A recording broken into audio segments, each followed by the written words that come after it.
Hallo, danke, Hallo. dass du für uns Zeit nimmst. Danke. Du hast ja bavarisch-brasilianische Wurzeln. Ja. Ich werde dich nicht fragen, ob du dich mehr brasilianisch oder deutsch fühlst. Ich bin nämlich selbst ukrainisch-deutsch und ich hasse diese Frage.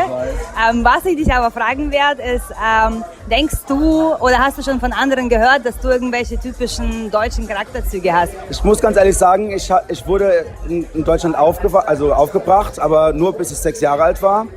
Das heißt, ich habe nicht sehr viele deutschen Charaktere-Sachen, aber ich bin halt sehr pragmatisch. Gibt es das Wort auf Deutsch überhaupt? Weiß nicht. Pragmatisch. Genau, und das sagen meine brasilianischen Freunde immer, dass alles, ich mag meine Sachen sehr schön, alles mit... Ordentlich. Ordentlich, also meine Logistik-Sachen zum Beispiel, wenn ich auflegen will, ich will schon eine Woche davor alles wissen, Hotel und bla bla bla, einfach weil ich Sehr deutsch. Okay. ja, sehr ein Control-Freak bin und das ist halt meine deutsche Seite und der Rest ist alles brasilianisch.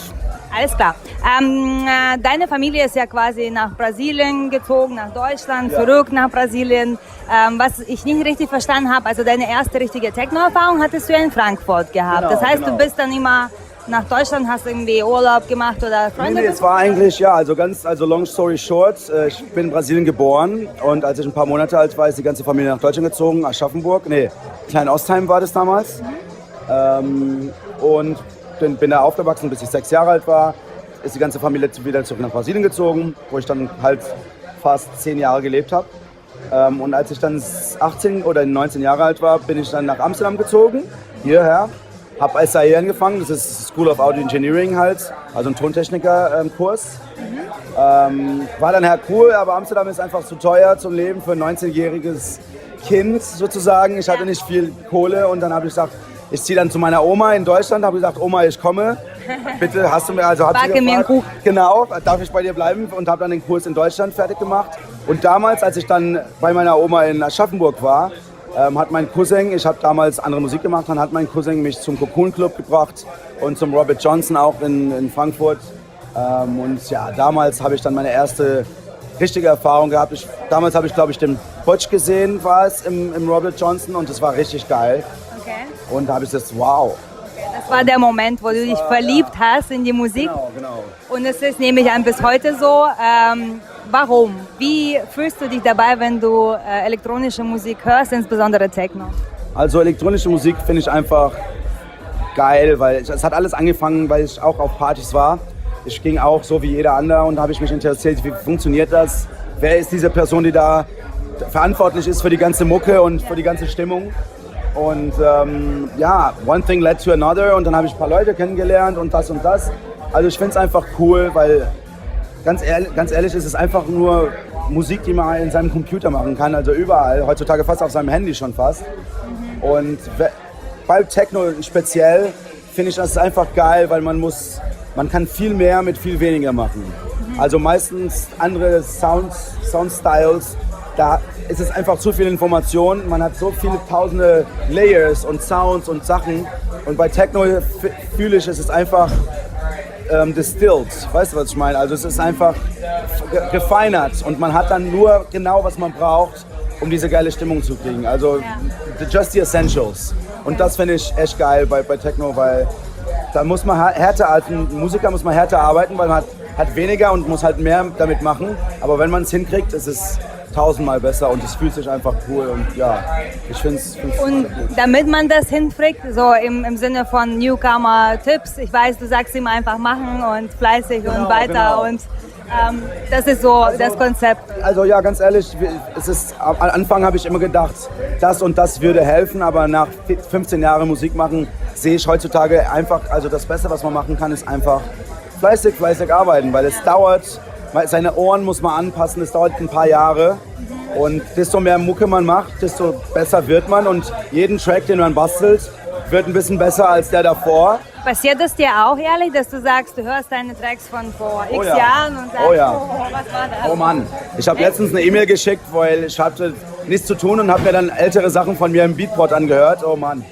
da habe ich meinen Manager angeschrieben und gesagt, hier können wir das bitte alles löschen.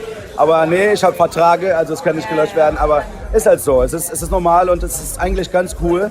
Ab und zu höre ich mir die älteren Sachen rein und dann guck in 4, 5 Jahren, guck mal, was für eine Revolution man hören kann, weil es ist für mich sehr deutlich. Und das ist halt die ganze Sache hinter diesem einfach fleißig arbeiten. Ich meine, nimm dir ein paar Beispiele, Referenzen sozusagen, hau die Tracks rein in deinen Sequencer. Ist kein Problem, wenn du am Anfang irgendwas kopieren willst, einfach weil so lernt man, wie man zu einem Sound kommt. Also man mag diesen Sound in einem Track, hau ihn rein und mach einfach nach, bis du da hinkommst. Wenn du es hast, dann weißt du, wie es gemacht wird, dann kannst du halt zum nächsten gehen und dann machst du deine eigene Version davon. Ja. Das ist halt mein Tipp und einfach jeden Tag, es ist halt ein Hobby, es ist eine Liebe, aber es ist auch eine Arbeit. Das heißt, jeden Tag 8 Stunden am Tag mindestens muss man da hocken und Musik machen, sonst läuft es nicht. Ja, bevor du dich komplett auf die Musik konzentriert hast, hast du schon noch beim TV und Radio gearbeitet. War das für dich einfach, dich komplett nur auf die Musik zu konzentrieren? Musstest du deine Komfortzone verlassen, irgendwas aufgeben oder war das alles easy? Es war nicht hart, ganz ehrlich. Also die Musik war schon immer da. Es war, wie gesagt, ein Hobby. Aber trotzdem war ich jeden Wochenende unterwegs und war auf Partys und so weiter und kleine Veranstaltungen von Kumpels. Und mein Job war einfach ein Job und es war, wie auf Englisch, ein Means to an End halt. Es war mein Weg, Kohle zu machen, damit ich mir Sachen für mein Studio kaufen konnte. Es war halt nur hart, als ich damals nach Amsterdam gezogen bin, weil dann war ich halt 19 oder sowas, oder glaube ich 19, habe ich meinen Eltern gesagt, hier, ich will Musik studieren in Amsterdam. Haben die gesagt, ja, klar, Musik studieren in Amsterdam, ja. Aber ich bin trotzdem gekommen, ich habe alles verkauft, habe gesagt, hier, ich hau ab, danke und bis morgen. Und das war hart damals, weil die ersten paar Monate war ich halt alleine und war nicht unterstützt.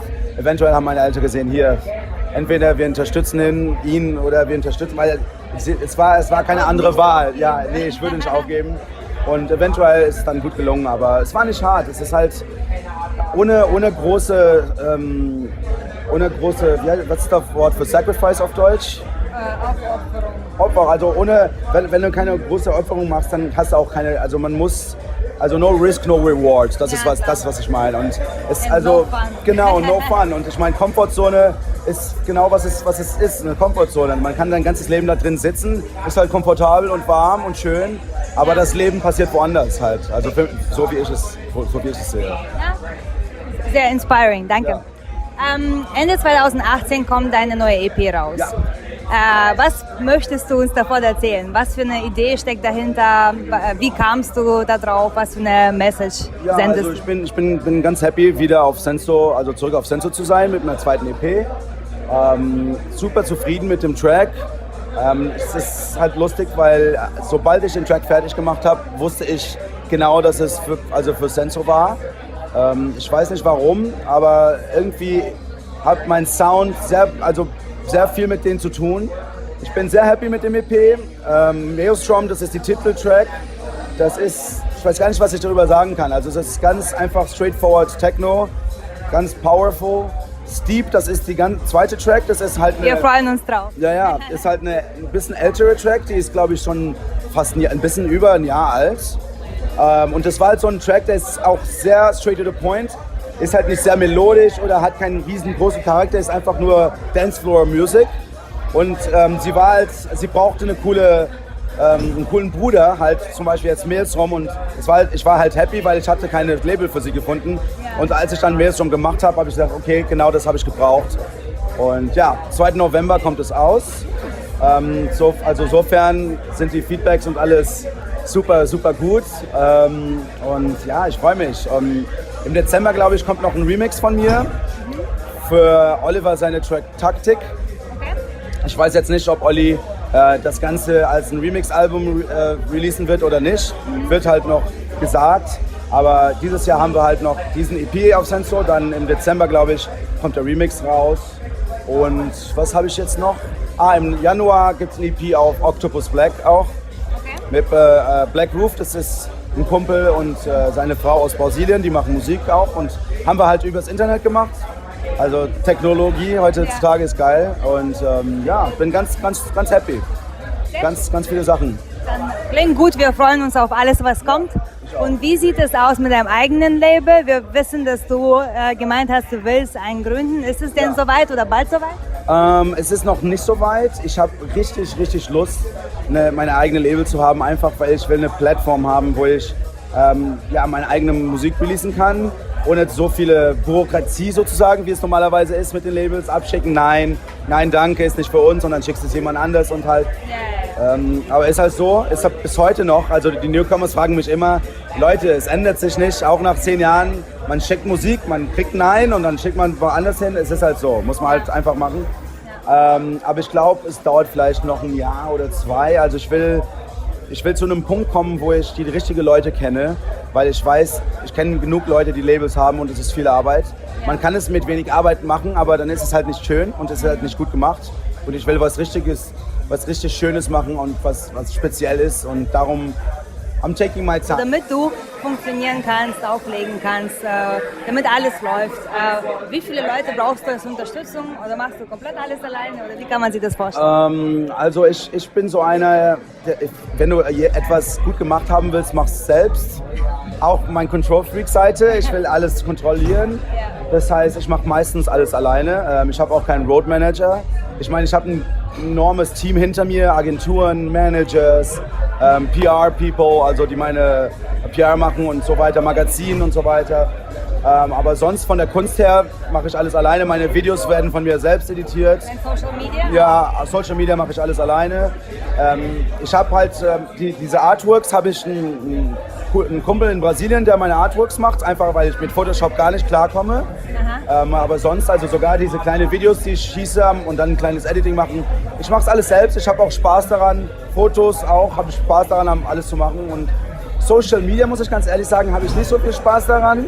Einfach weil es auch ein Job ist, dann muss man ständig posten und Fotos schießen und posten, und ich mache dies und ich mache das. Aber ich verstehe es, die Fans wollen wissen, wo man ist, was man macht. Wie ist dein Leben, auf was hast du Lust, und das finde ich halt cool. Das ist auch eine andere Verbindung. Ne? Genau, also ich finde es eigentlich schon cool, wenn ich überlege, früher hattest du den Draht gar nicht, in diesen Touch zu dem Künstler, mit Insta-Stories und so. Genau, jetzt kann mich jeder anschreiben, und ich finde es super cool, wenn mich die Leute anschreiben, und sagen, hier, wollen wir uns mal treffen, und wenn ich Zeit habe, mache ich das auf jeden Fall. Und es ist also in dem Zweck ist es einfach richtig geil, das ganze Social Media. Aber wie gesagt, das ist auch ein Job, muss man auch alles aufschreiben und programmieren, lalala. Also wir haben unter uns DJs, sagen wir immer, heutzutage, wenn man DJ oder Produzent ist, ist man nicht nur ein DJ und Produzent, man ist auch ein Entrepreneur und ein Marketeer und ein Advertiser und Social Media Experts und ein Videomaker. Also man muss von allem ein bisschen machen, weil es ist ein kompletter Job. Genau. Okay, verstanden. Vielen lieben Dank für deine Zeit. Danke dir.